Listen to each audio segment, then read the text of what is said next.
Like, for example, one recent issue that was brought to me, because I'm sharing because it was recent, is that, we don't want to have in-ear monitors because it doesn't feel comfortable. We want to go have the way it was before and have stage monitors so we can hear ourselves on the stage.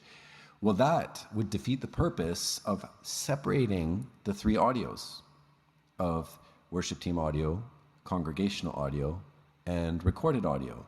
So if we're going to now go backwards and start putting stage monitors on the stage for the worship team to be able to hear themselves, where we're trying to solve the issue of separating the audio so that whenever we can meet the sound requirement or request that the worship team is desiring individually, that it will not negatively impact the congregation. Because like I said, everyone has different hearing standards and needs based on where their hearing level is at. And because of that, we have to provide room so it can please everyone as much as possible. And so that's why we're going back to not having surround sound, and we're having different decibels throughout the room so that people with different hearing levels can sit at different decibels to meet their hearing requirement. And if the worship team now starts projecting their audio, which has to be structured and produced different than what the congregational audio is, it's going to collide and clash and blend in with the congregational audio, where then we're not getting truly congregational audio. We're getting a mixture of personalized audio from the worship team into the congregational audio. And that removes the ability to control the congregational audio without affecting what the worship team hears. And vice versa, it would not allow, it limits us and removes our ability to adjust what the worship team hears to not affect what the congregation hears. So this is why we have gone through years of me losing a lot of hair and becoming bald because all the hair loss of stress. I actually, no, I lost more hair when I was studying in university. You know, I had to read like a huge encyclopedia in just 2 weeks' time. And as I was reading, it was like an encyclopedia, but it was like something I was tested on in school. And as I was reading through this huge, thick book for 2 weeks, and then I was tested on everything in that book for 2 weeks, after 2 weeks of studying it.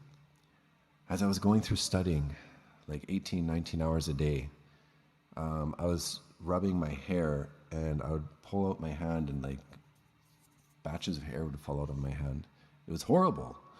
And I lost so much hair from all the intense study that they put me through in university. Because whenever I go through intense work or study, it causes hair loss. So I don't want to lose any more hair than I already have lost. So yeah, it's just a personal preference of mine. I know some people, they look good with no hair, and they look really great bald. But for me, I don't think bald head really suits me. So I don't want to lose any more hair than I have to. So yeah, but I've lost a lot of hair, and I'm starting to go bald on the top here. So that's why I shave it short on the side and try to grow longer on the top. But yeah, it's a crown of gray hair is a sign of beauty, as the scripture says, and I don't want to lose my crown. And because of that, like I said, I've gone through a lot of challenging times, and I've gone through these issues, and I don't want to repeat them.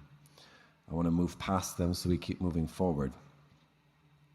So with that being said, separating the audio is one of the best solutions I have come up with seeing in these recent months after a couple of years of working on sound engineering at the ministry. So if we go backwards and get stage monitors to blend in, I'll honestly say that is a backwards approach. And although it's possible, it will go back to, and it will add limitations where we are now trying to move out of those limitations to produce better, cleaner sound. as technology improves, as equipment improves, as resources improve, we also want to improve and not go back to working in, things of the past. We will see a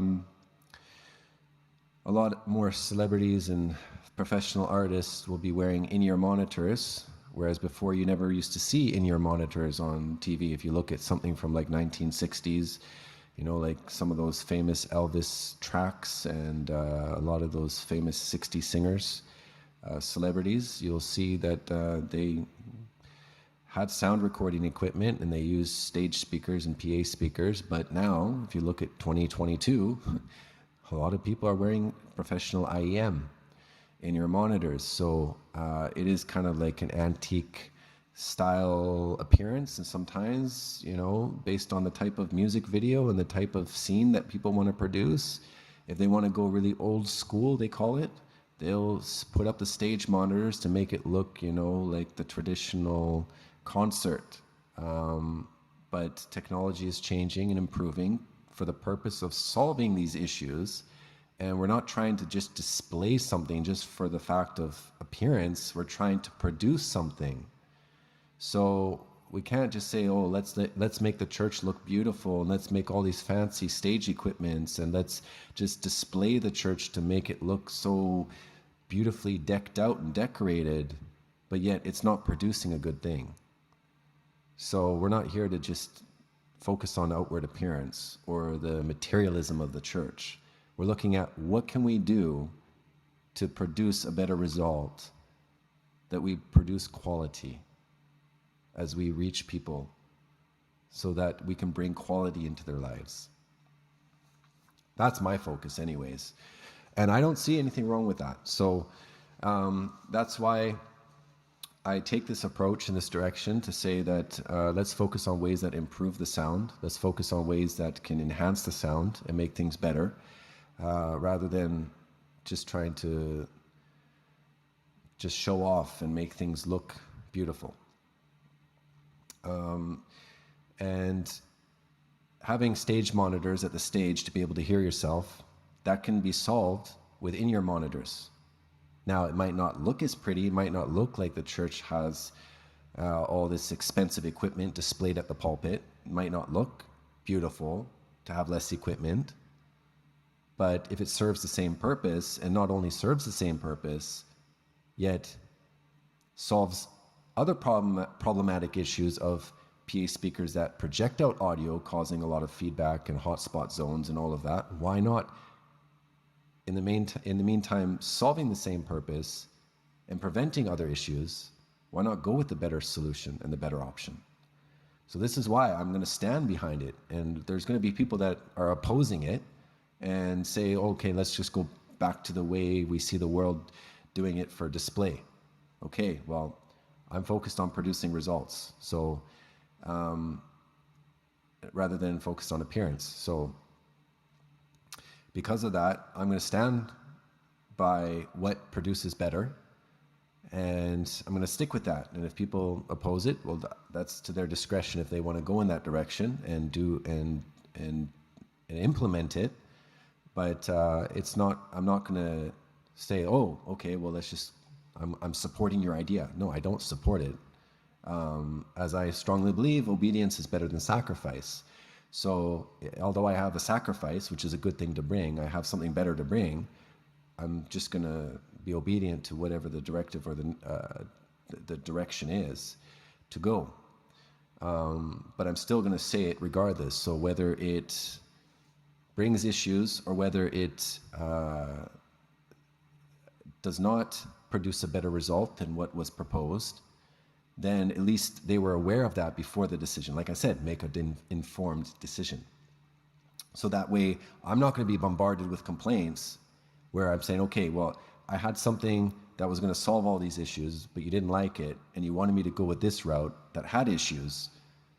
And now that the issues are there, you're coming to complain to me that there's issues that need to get solved. That just puts a whole load of frustration. And I'm not going to take, I used to take it for a couple of years, but I don't take it anymore because I've matured. So because of that, That's why I'm having this standpoint that I'm at, to say that, okay, I'm going to lay it all before you, my understanding of it, and I'm going to lay it before you, and I'm going to say that this is how the matter is, and based on that, these are the pros, these are the cons, these are the positives, these are the negatives, and you got to weigh out whether the benefits outweigh the side effects. And my job, as much as possible, is to eliminate, to have all benefits and no side effects. That's what I try to strive for. But like I said, there's always going to be a group of people that oppose it and want to go their own direction for other motives and other reasons.